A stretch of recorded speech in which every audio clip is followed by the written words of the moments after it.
All right, so this question says that an athlete runs at a steady 4 metres a second around a circular track of radius 300 metres. She runs clockwise, starting at the southernmost point. How far has she run after 3 minutes? Okay, so this one we don't even need a circle. We just need to decide how far she has run in 3 minutes if she's running at 4 metres per second. So the first thing, this comes from this relationship between distance, speed and time. We're looking to find distance, so you always cover up the one that you're trying to find, and we're going to do speed times time. So distance equals speed times time. In order for us to do that, first and foremost, we have to make sure that everything's in the same units. So given that we've got meters per second, we need to convert our minutes into seconds. So rather than 3 minutes, we're going to write 180 seconds. So our distance is simply going to be, the speed is 4 meters a second, the time is 180 seconds, and if you do that, you will get 720 meters.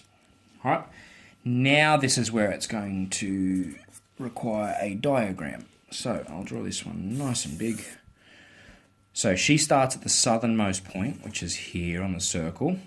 I'll connect that to the center. This is 300 meters. She's running in a clockwise direction, so she's running this way, and she runs 720 meters. Okay, so let's do that. She does that. That's crappy, and she ends up here, and this length of arc that we've just drawn is 720 meters long. All right. So this part of the question is asked, what angle does this distance then subtend at the center? So we're asked, what is the size of that angle there? So we are going to be using our arc length formula. So L is equal to R theta. I know the arc length, that's 720. I know the radius, that's 300. And if I do that division, space, if I do that division, if I do that, I get theta, I'll do that over here, theta is equal to, let's do it, 720 divided by 300, we get 12.5 radians. If you're like me, you probably don't think in radians that simply, so this would be useful to convert that into degrees. So recall that the conversion factor here is 180 over pi. So we're going to do 12 over 5 times 180 over pi. So we're going to times that by 180 over pi, and we will end up with, let's go to the nearest minute, we'll end up with approximately 137 degrees and 31 minutes. All right, so back in our diagram here, this is 137 degrees, 31 minutes. So the question didn't really specify which units it wanted the answer to be in. So let's just go degrees, why not? Part C says, we'll continue that new piece of paper. Part C says, how far in a direct line across the field is she from her start? So we're going to need to refer to this diagram. And it's asking how far across the field in a direct line is she from the start.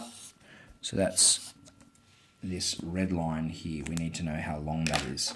So we know a couple of things here. We're going to be purely treating this as a triangle question. This is what it looks like. We know that these are the same. We know they're 300 meters. We know that this angle here is 137 degrees, 31 minutes. And we know that this is a cosine rule situation. So we have, let's call that length x. So the cosine rule says that x squared is equal to 300 squared plus 300 squared minus 2 times 300 times 300 times cos, running out of room here, it'll be 137 degrees 31 minutes. That's atrocious working out, but deal with it. So, typing this all into our calculator, we get 300 squared plus 300 squared minus 2 times 300 times 300 times cos of, now, before we go anywhere, This is a cos of a degrees thing. So you've got to make sure that your calculator is in degrees mode. You probably can't see it, but mine is not. It's in radians mode. So before I go any further, I'm going to press shift mode and make sure that my calculator is set to degrees mode. Now I can type in 137 degrees and 31 minutes equals, and I get this ginormous number. X squared is equal to 312745.2888. Now, you would look at that number and think, well, that might be my answer, but if you go back to your triangle and your circle, does it really look like in a circle of radius 300 meters that thing there is going to be 300,000 odd? No, it doesn't. And that will remind you to make sure to take the square root. That's a really common mistake that happens with the cosine rule. So x is equal to the square root of that number, which I've luckily still got saved on my calculator. Taking the square root there gives me 559.24 meters approximately. All right, so that is part C. And D says, what is her bearing from the center then? So when she gets to that point, when she gets to this point after running 720 meters around the track, what is her bearing? Now we've got all the information we need without having to do any hardcore trigonometry here. We know that the bearing is always measured from that north point. So our bearing, and excuse this messy diagram, the bearing is now the angle around there like that. So we know that this is equal to 180 degrees, and I know that that little section in there is equal to 137 degrees and 31 minutes. So our bearing is simply 180 degrees plus 137 degrees 31 minutes.